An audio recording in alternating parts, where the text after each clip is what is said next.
Dr. V. Ravi Shankar, who is with the Department of Physics at IIT Kanpur since 1989 and is presently serving as the head of the department. He obtained his doctoral degree from University of Mysore in 1987 and subsequently carried out a postdoctoral work as a visiting fellow at TIFR Bombay. He is a theoretical physicist whose chief interests are quantum chromodynamics with emphasis on quark, gluon plasma, quantum information theory, quantum Hall effect. Apart from core courses, he has taught several elective in the high-tech research areas such as special and general relativity, particle physics, quantum chromodynamics, and quantum computation. Now I request Dr. Ravi Shankar to start his talk. Okay, thank you very much. This is a great pleasure for me to be here. So this piece of work that I am going to report today is a work which is done with an undergraduate student. In fact, he has done almost all the hard. So what we are going to do is not look at anything very complicated or deep. These are some simple exercises that we have done. And since it is supposed to be a school, I have kept it to the basic minimum, except that I don't see the students. Okay. So the idea is to look at something which is very, very well known. Concept of separability in two cubic systems. Okay. So this goes back something which is been very well studied and which is very well known, because the concept of separability was first introduced by Werner, and then subsequently Asher-Perez was able to show the partial positive transpose criterion. So the question is, maybe should we go back and look at it again? The answer is that while all the approaches have been kind of existential, they give you a criterion whether a state is separable or not. One normally does not ask for the kinds of separable expansions that one can have. And the other reason that we want to look at it is to use this as a tool to ask a question as to what would be the way of optimally preparing a state. I will define that concept somewhat more precisely as we go along, and that is what we want to do. Okay. So in order to keep simple things simple, let us start with the most basic of the notions. So let us remind ourselves what a separable state is.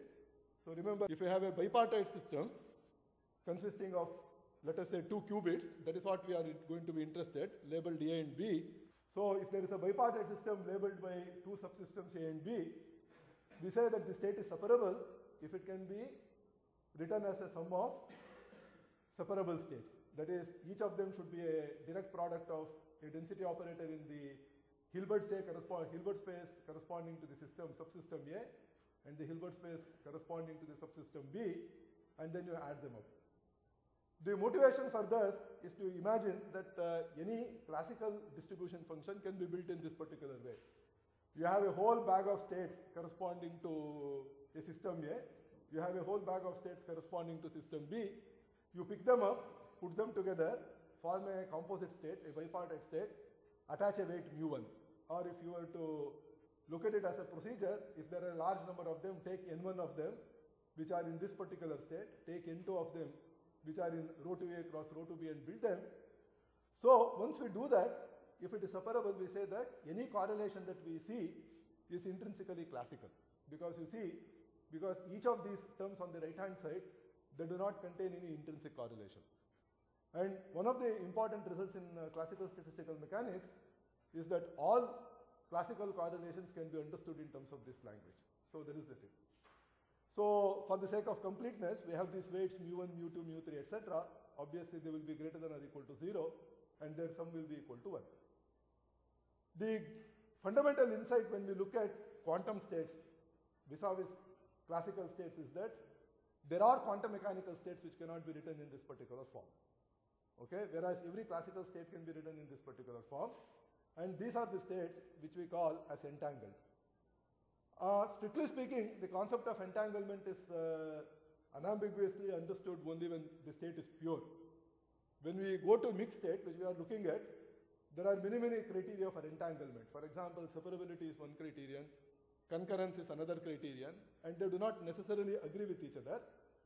But for our purposes here today, we are going to look at separability, because states which are not separable, they exhibit non-locality, they violate Bell inequality. So they have a kind of close relation with what the experiments are, at least when it comes to EPR correlations. So let us concentrate on this.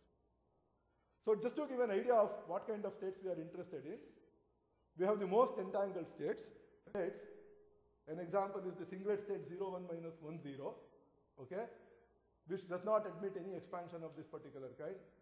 And then at the other end of the spectrum, you have the separable states. So I have written the state xy.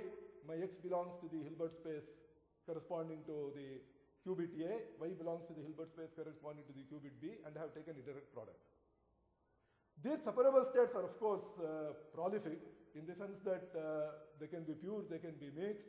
So you can start with a pure state which has a zero entropy and go all the way up to identity. So they are quite large in number. Okay. Now the question is, I have given you a definition of separability, what we know of separability. That is the question that we are asking. Okay. Now, when it comes to the separability of any arbitrarily bipartite state, it's a very complicated thing. I mean, it is not a question that can be easily settled, and it takes us to the problem of completely positive maps, which we don't want to get into, at least not today. So our aim is actually something which is much more modest, and it is simpler, okay? So I'm going to state the aim in a while, but first of all, let us look at what the criterion for separability is. So the one famous criterion is, of course, the partial transpose, which I have defined here. So write down the density operator in a separable basis. x1, x2 refers to the basis for the qubit A, y1, y2 refers to the indices corresponding to qubit B, and you perform a transpose only on one of the qubits. In this case, for example, I have done a transpose on the second qubit.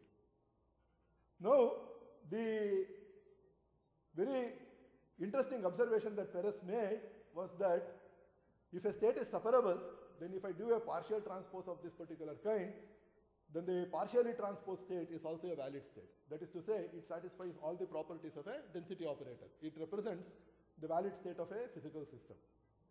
So that follows simply from this expansion which I had defined earlier.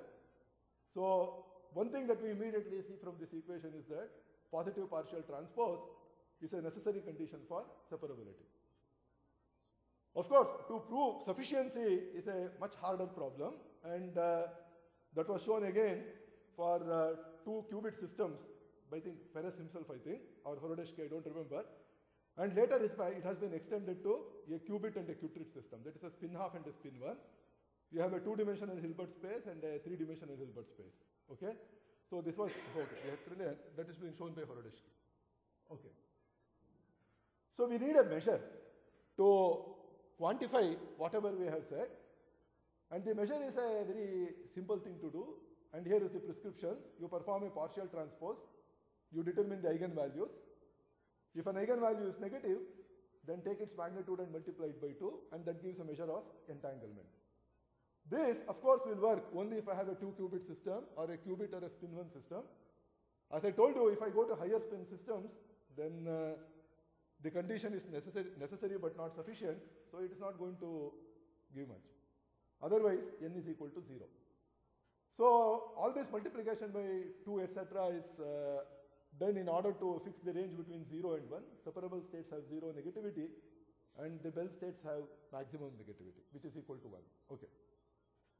So all this is textbook stuff, which we teach in the first few lectures of quantum information theory. And then, as I told you, people go on to do more complicated things, completely positive maps, etc., which I am not going to do. Therefore, the good question to ask is, why flog a dead horse? It seems everything is settled, at least as far as the 2-qubit systems are concerned. The answer is, actually, there are some interesting questions which one can ask.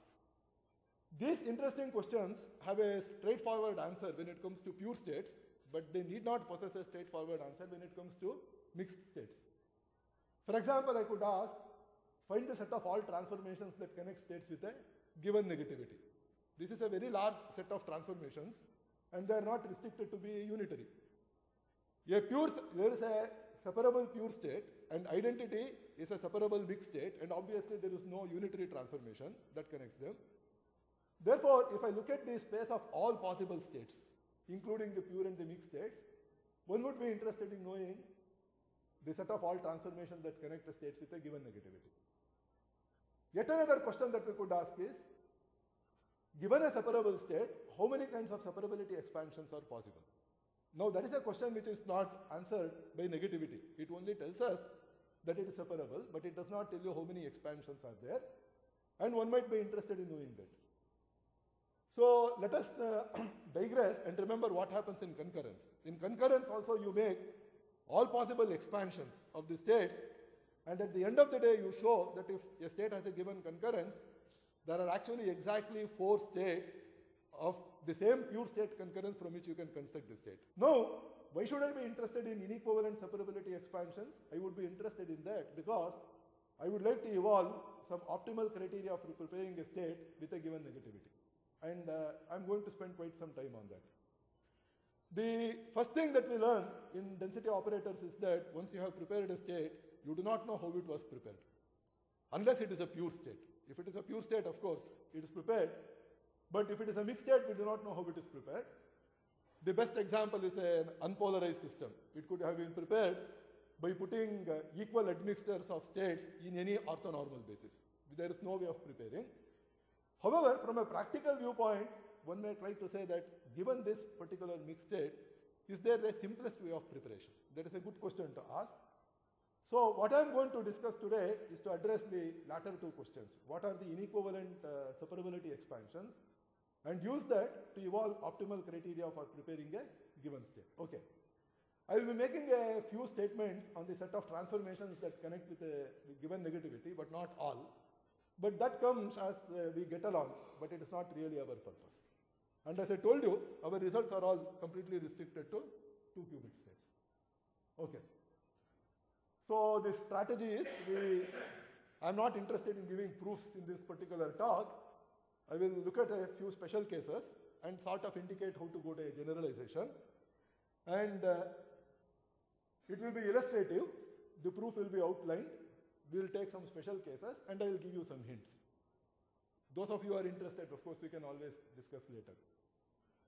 Of course, when I look at a special case, I should look at a case which is simple but non-trivial. So what I will do is, I will consider tensor polarized states, which I will define in a short while. So the interest in tensor polarized states is that they are correlated states because they are bilinears in the spins or the individual qubit degrees of freedom. So they are invariably correlated. And always the big question in quantum computation or quantum information is, how do I distinguish a quantum correlation from a classical correlation? What are genuine quantum correlations? That is always an interesting question. So this is a non-trivial example. And of course, these tensor polarized states have few states as subsets. Therefore, in some sense, the Bell states also come as a limiting case. Okay. So now let me start with a recall of what my tensor polarized states are. So everyone knows that the most generalized state has this particular form. Most general state, a 2-qubit state. We have the identity. This is entirely sitting in the Hilbert space of the qubit 1, A dot sigma across 1. My sigma are the Pauli operators. Then this is the polarization in the language of a physicist of the qubit B, and this is my correlation sigma I cross sigma j. So there are 3 in number, 3 plus 3 plus 6 plus 9, 15. So I have a normalized density operator and this is my state. Okay. So if I were to give a general demonstration of the separability, then I would have looked at this, but it would only complicate matters as far as discussions are concerned. So let us not bother about that.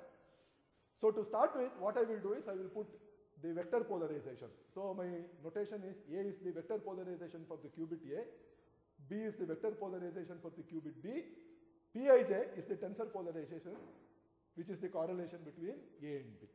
And the question, of course, is how much of it is quantum and how much of it is classical. Okay. So what we want to do is to remove this individual qubit polarizations. That is to say, we maximize the correlation and we look at the tensor polarized state, which is identity cross identity plus Pij sigma equals sigma j. Now, when I am looking at the concept of separability, One thing that we should remember is that you take a state and perform local transformations, SU2 cross SU2, it is not going to change the entanglement content. In the case of pure states, the most general transformation that you can do is actually this local transformation. But as I told you, when it comes to the mixed state, there are more general transformations. It's a much bigger class.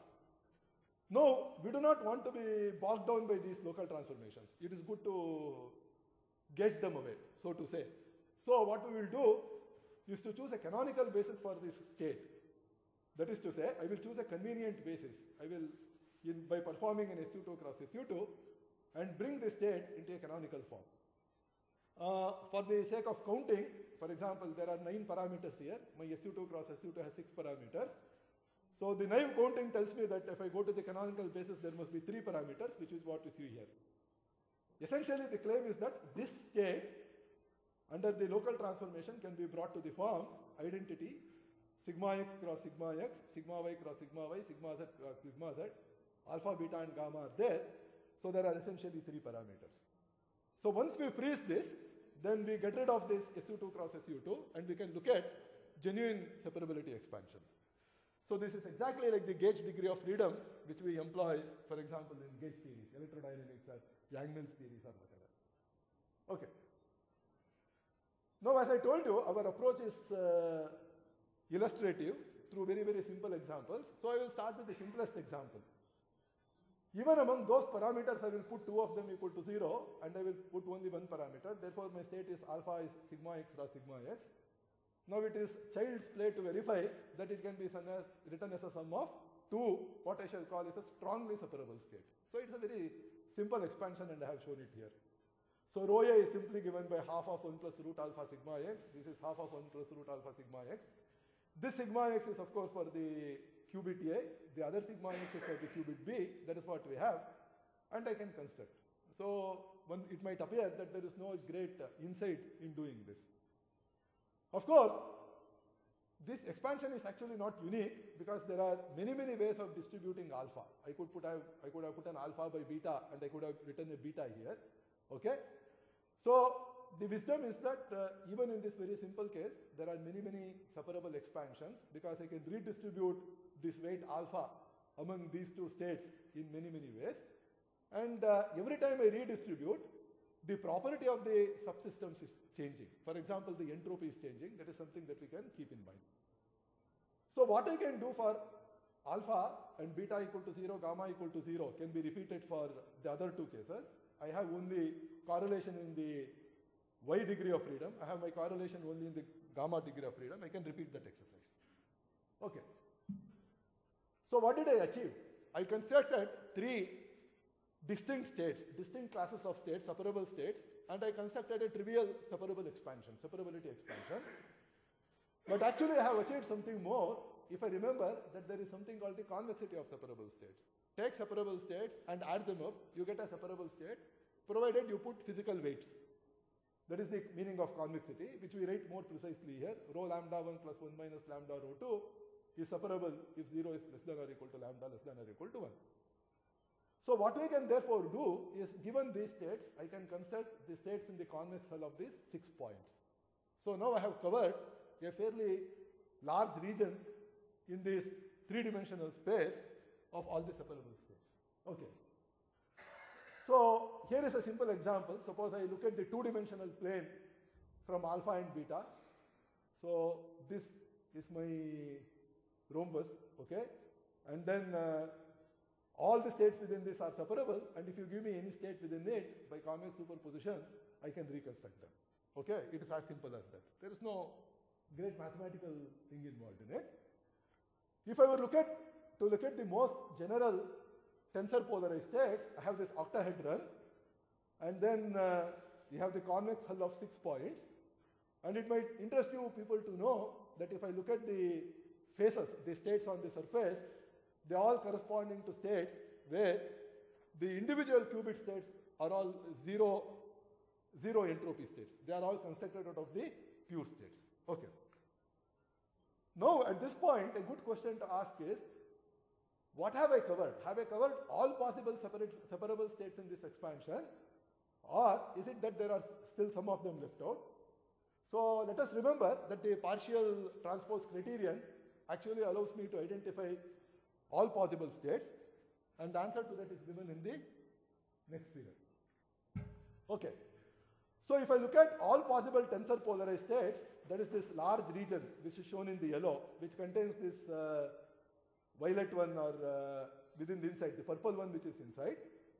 And the construction is giving me the space of separable states. So the yellow states, the states which are labeled as yellow, they are the entangled states. And the Bell states are sitting at the vertices. Okay, I think there is only one Bell state here in this. Okay, the one Bell state is sitting at a vertex here. Okay, because we have frozen the local transformation degree of freedom. It's a very simple exercise to check that if I were to compare the region from the PPT criterion, I have actually filled up the whole state, whole space. I have not left out any space at all. Therefore, I have in fact constructed a separable expansion for every single separable state within this particular region. So we start with very, very simple considerations, and we are actually able to make a separability expansion. And this gives us the hope that probably one can take this problem a little bit further and try to analyze it in a more systematic fashion. So this was a warm-up, if you feel like. Okay. So what I will now do is to look at what Bharat would like to call separability construction. But what I mean is, I would like to look at all possible inequivalent ways of expanding a state if there is a separable state. Then we will move over to non-separable states and ask other questions. And we have to look at the construction procedure. Okay. So in going to this, we have to ask a few questions to ourselves. This procedure of having a separable expansion worked for the purely tensor polarized state. Maybe the purely tensor polarized states are so special, it works, and it does not work for the other states. That is one possibility. Therefore, we have to ask ourselves, can we evolve a general procedure? Now, if I can evolve a general procedure for the 2-qubit systems, maybe I can use it for higher spin systems. So suppose I have a spin 1 and a spin 3/2, or a spin 2 and a spin 2 system. We know that positive partial transpose criterion does not work, and people have in fact found states which obey positive partial transpose, but they are entangled states. So they have found states for which necessity is there, but sufficiency is not there, but maybe we can use this. And maybe I can use this to narrow down the region of entangled states consistent with PPT criterion. As I keep on having more and more constructive expansions, I can narrow down the states, and I can search for those exceptional states. So we have to find out whether this is some kind of the tensor polarized states were so special that the result was an artifact of that, or there is something genuine. Okay. The claim, of course, is that it is not an artifact. What we have got is an illustration of a general procedure. So in order to illustrate that, I need a few notions, which I will explain in this slide. So the first important notion that I need is the concept of uniform separability, which I will define here. Remember, I defined a separable state to be, which can be expanded as sums of direct products of the states. So rho 1A cross rho 1B is a direct product, rho 2A cross rho 2B is a direct product. So you have put them together and they have associated weightages mu1, mu2, mu3, etc. What do I mean by uniformly separable? By that I mean these weights are all the same. I will put mu1 equal to mu2 equal to mu1 equal to 1 over n, where n is the number of terms in the expansion. So we are going to go through a procedure in the following fashion. This requires mu1, mu2 to be, so we want this to be rational, but then if they are real, I will approximate to any degree of approximation by the rationals. And once I have the rationals, I don't claim any distinctness of rho 2A with rho 1A, etc. And this uniform separability is achieved. This is a tool, and of course it causes redundancy. Like if I have a Bell state, I can write it as a sum of 1 over n times the Bell states. It's a tool for our understanding. Redundancy is not of any concern, but we will use it later. So this is purely for the simplicity of analysis. Okay. So that is the important point, right? Now, once I have this, I am rewriting my condition so that I don't have to go back to the set. This is my most general state, except that I have, I don't know, we have used a different notation here. U is the vector polarization for the first qubit, V is the vector polarization for the second qubit, this is the tensor. Now my separable expansion, this is my density operator for the system A, my density operator for the system B. I am making an explicit expansion in terms of the corresponding Pauli operators. So I have my P's, which are the vector polarizations of the qubit A, Q's, which are the vector polarizations of the qubit B. So what is our task? The task is you are given U, you are given V, and you are given the tensor polarization X. Given that, we are supposed to find P nu and Q nu, as many of them as they are required. I have assumed that it is uniformly separable. I have demonstrated that it can be made as close to uniform separability as possible. Therefore, I have put the weightage n. So the trick is you arrange these individual single qubit polarizations as column vectors of 3 by n real matrices. So that is the first step. So what I want to emphasize is that what we have done is algebraically extraordinarily simple, 12 standard algebra, okay, school algebra, but I think it does throw some light. So each column actually represents the individual qubit polarization. So if there are n expansions, so the first expansion has P1, the second has P2, the third has 3, etc., the third state, and the same thing is repeated for the qubit, second qubit. So that is what we have. Okay. Now I can find out what are the conditions to be satisfied by P and Q. I go back, I make a comparison with my original state, so I get the following relations, and this is actually the key set of relations in the whole of the analysis. Okay. My matrix P multiplied by the transpose of Q should give me the tensor polarization. P operating on AN should give me n into U. If I had not assumed uniform separability, then the appropriate weightage would have come. My Q operating on n should give me n into V, where my AN is the special vector which has entry 1 all throughout. So if I look upon it as a purely algebraic problem, we are saying invert these relations given AN, given U, given V to find out appropriate matrices P and Q. It is as simple as that. Okay, that is the question that we are asking. And the matrices P and Q, of course, contain the complete information on the individual qubit polarization. Okay. Again, I am not going to give the most general proof. It is much better to illustrate it in a special case because the general proof can be read. Okay, can be written down and it can be read. So what I will again do is to not consider the most general state, but a very, very special state. So what I will do is, I will look at a state which is not completely tensor polarized.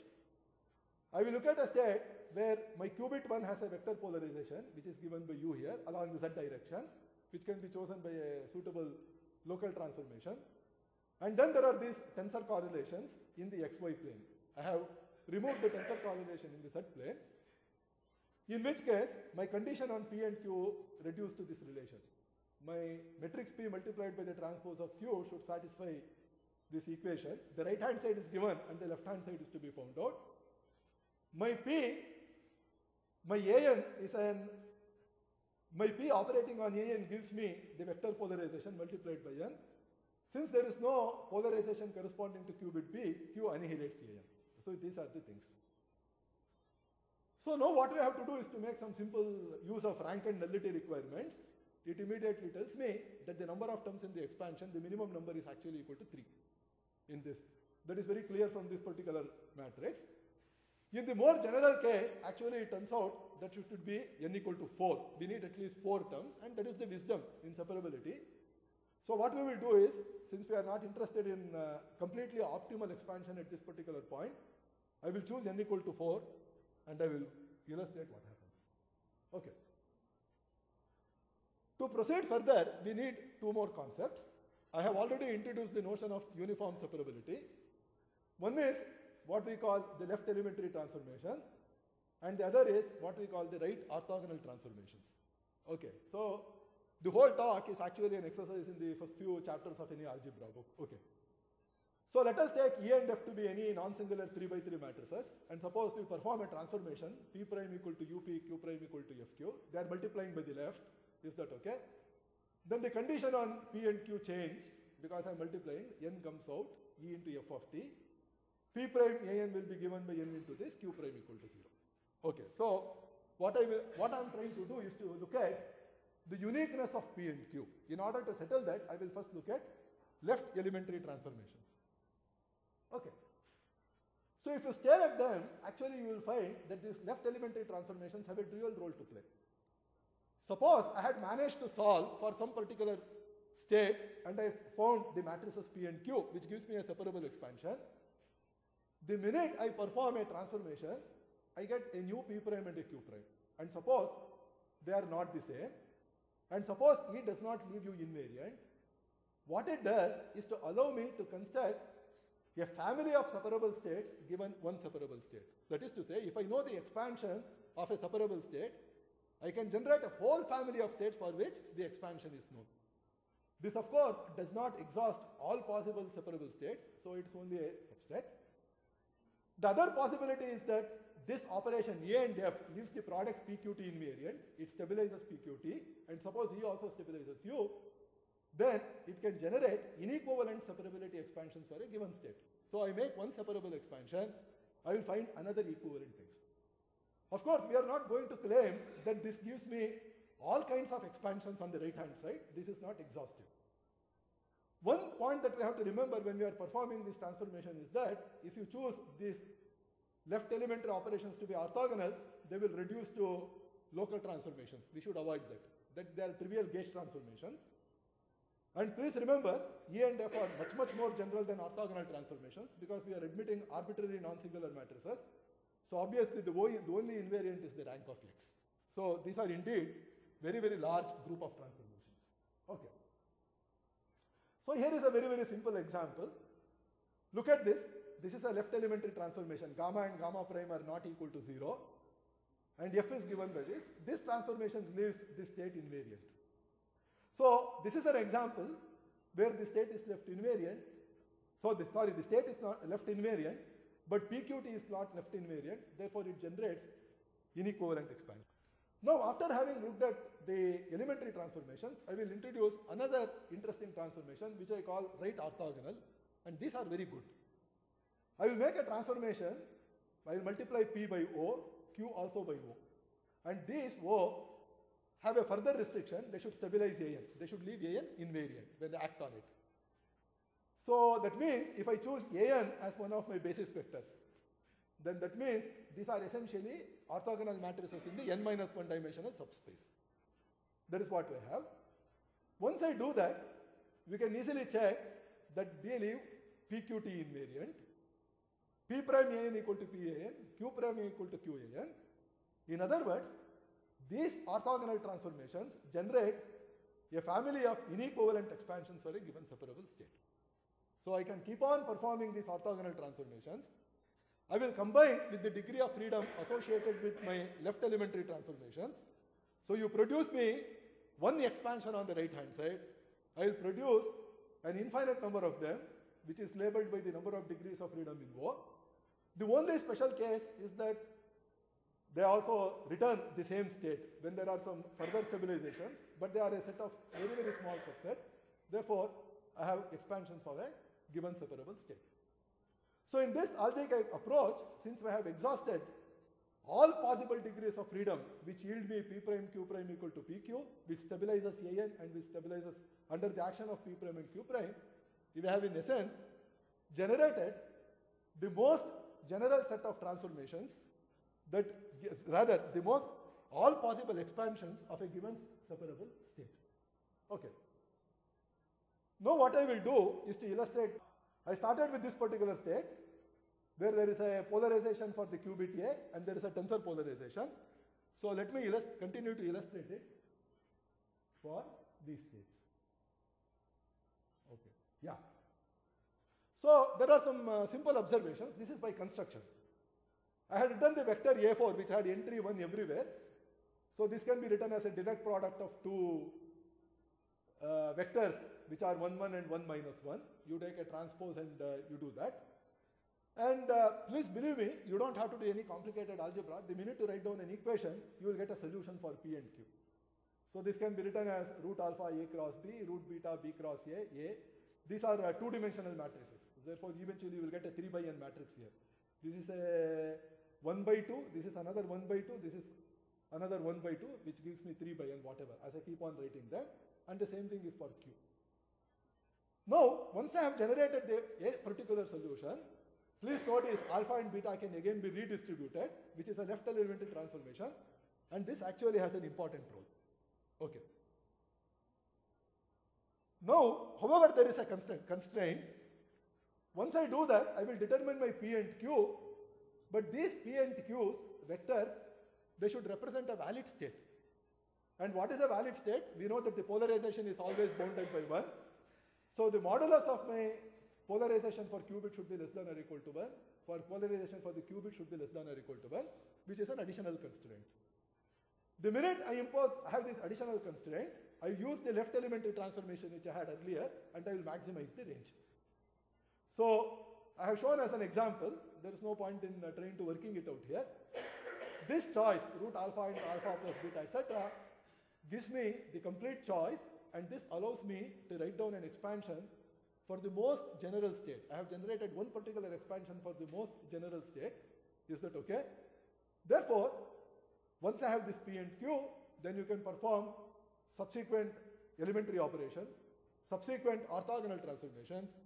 Therefore, you have all possible separability expansions on the right-hand side. Okay. There are a very large number of invariants from the viewpoint of geometry, because they are operating on O4, they leave this vector invariant, and some of the invariants, like the individual magnitudes of the qubit A polarizations are not conserved, but the sum of the polarizations are conserved. The sum of the angles between them are conserved, etc., etc. We have not enumerated them all of them, but in principle, the whole non-uniqueness can be reduced to very beautiful geometric identities, which actually can be checked. But we have not written them here. Okay. Now, what do I do with this expansion? That is the question that we ask. And the claim is that it can be used to have a prescription for preparing states in an optimal manner. That is the claim. Normally, we say that there is a cost of entanglement of formation. And when I am preparing a separable state, we believe that it requires no cost at all. That is not necessarily true. If I go and ask an experimentalist, please prepare this density operator for me, the experimentalist has a lot of effort to put in, and from an information theoretic viewpoint, the experimentalist might like to know what is the simplest prescription, and that is the question that we are asking. Of course, we don't want to restrict ourselves to separable states. I want to go beyond that, but let us start with the separable states. Okay. Now let me look at this quantity, mu1, rho1. So let me look at the state, and let me look at the Shannon entropy of each of these expansions. So this, yes, refers to the Shannon entropy. So I look at the entropy of this direct product state. I look at the direct product of this state. Let us look at this. Now we have seen that my left-hand side is nothing but my rho AB. Obviously, this quantity is not unique. Depending on how I prepare my state, this right-hand side is going to change, because there is no uniqueness of preparing.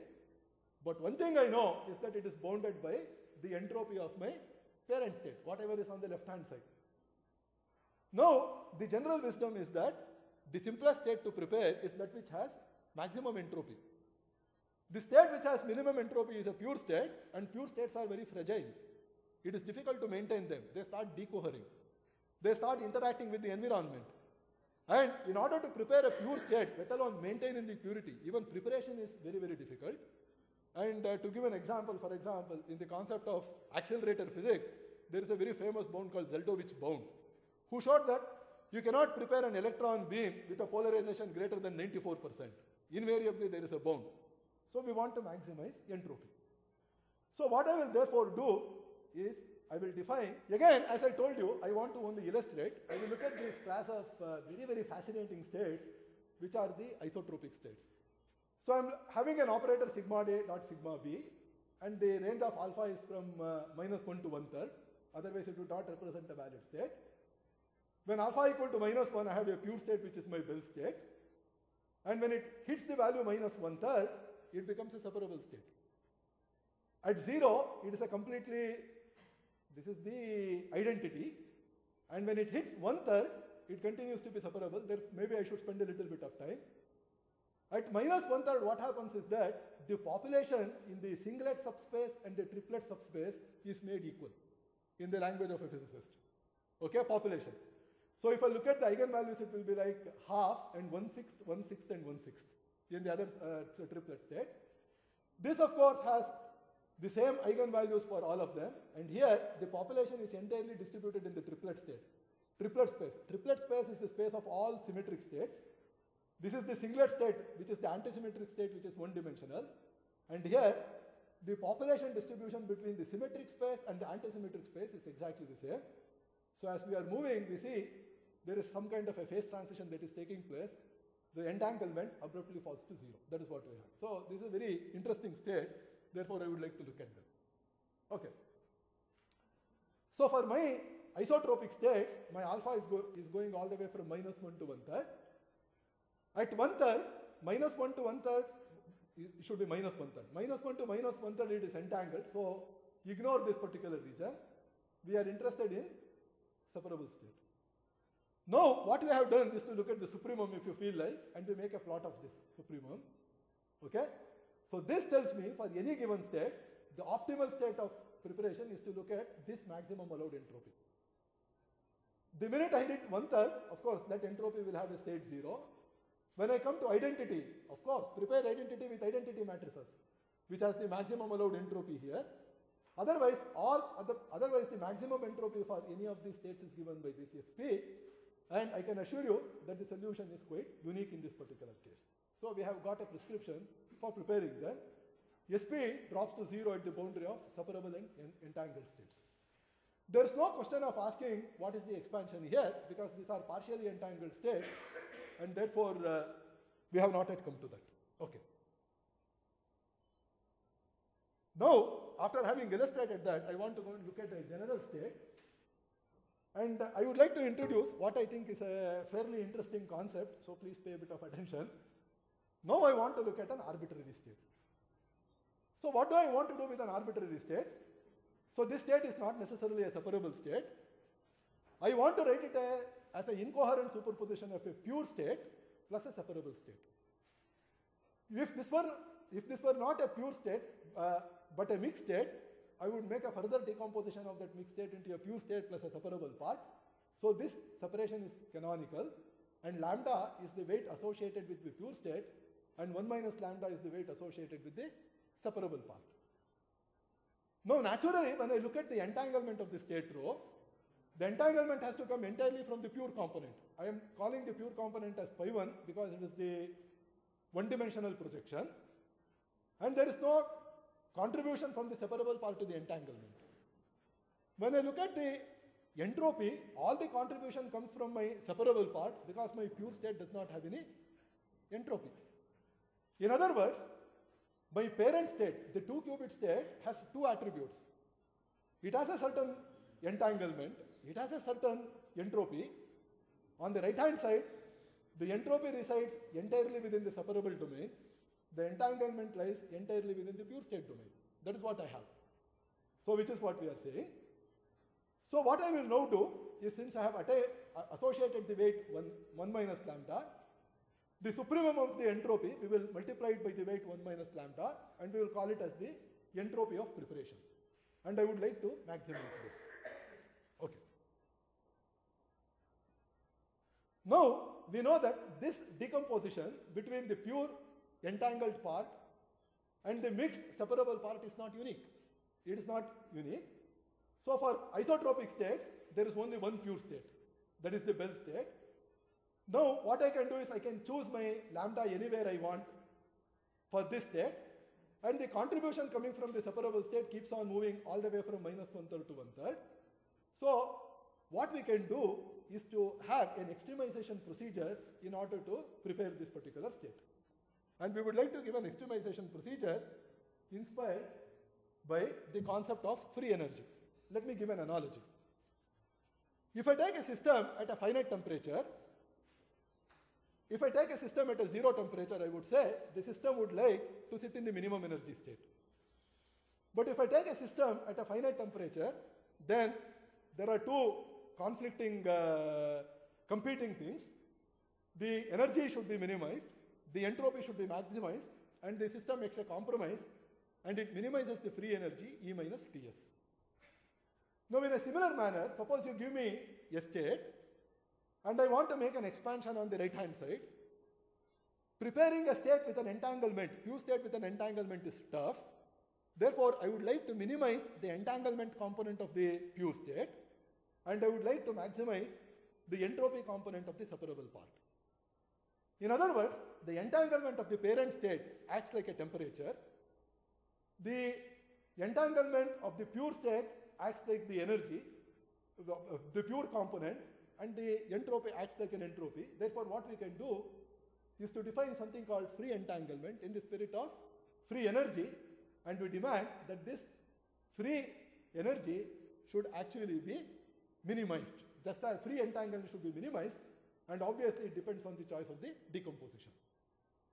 By the way, this is some kind of an information theoretic approach. This is not necessarily what one might need in reality, because in NMR quantum computation, you want just the opposite. You have a pseudo pure state, and you want to maximize the entanglement of the pure part, because there the signal is sensitive to the so-called deviation density operator. But barring NMR computation, this is what we need in almost all the cases. Okay. So this is an illustration which we want to show for this particular state. Sigma z1 minus 1 minus sigma z, there is a tensor polarization. This is the space of all states, and there is a figure here which we can ignore right now because this is explained completely here. If you look at this particular state, the beauty is that the states on the circumference are all pure states. The diameter, the states along the diameter are all separable.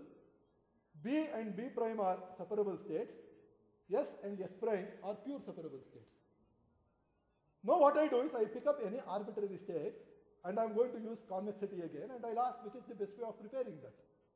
And the answer is clearly from the diagram, because I'm going to look at the linear convex combination. I'm going to look at that state which minimizes the entanglement, that is the pure component part, and which maximizes the entropy, and the answer to this is sitting here. I think what is that expansion that we have? I think we are going to look at this line, MR into A, because this is the one that maximizes. So this gives us a unique way of actually preparing a state. That is what it is going to give us. Therefore, this gives us a simple prescription for actually giving an optimal preparation of the state. Okay. So we are well in time. What we have done is we have developed a new method for explicit construction of all possible separations. And given all possible separations, we have shown that there is something called a cost of preparation, very much analogous to cost of preparation in concurrence, where we have the concept of the analog of the free energy, namely the free entanglement, which allows us actually to minimize the effort in preparing that particular state. Of course, the outlook is we should be able to extend it to higher spins where the sufficiency condition is still not known. There are a number of results which we have for higher spin systems which actually throws light on classical quantum correspondence. Obviously, I did not have time to look at that. I would be happy to discuss with it. And for those people who want to know the references, they are all very basic.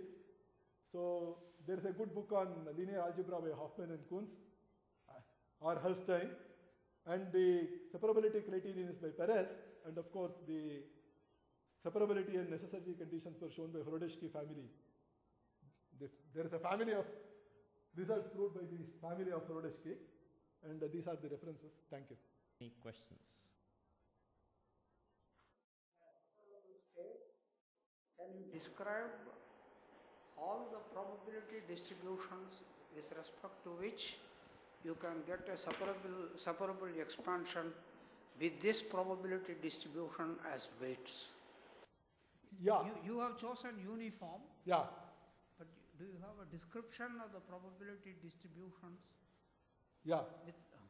The answer is not with absolute accuracy, but arbitrary. That is to say, if I approximate the probability weights by rational numbers, then we can get all possible expansions. If every probability distribution gets included, yeah, then you can also go close to the degenerate distribution. Yeah. That means you will get any separable state to be close to the product state. No, sums of product states. No, not just the products. But the if that probability distribution becomes degenerate, then you will get. No, what happens is, as he was pointing out, I will approximate the real weights by rational numbers. I will look at the LCM and I will repeat the states. Now, when I connect all the states which are repeated, it gives me back a rational number to any desired degree of accuracy. So that n becomes larger and larger. The number of terms in the expansion on the right-hand side becomes larger and larger as my requirement of the precision becomes sharper and sharper.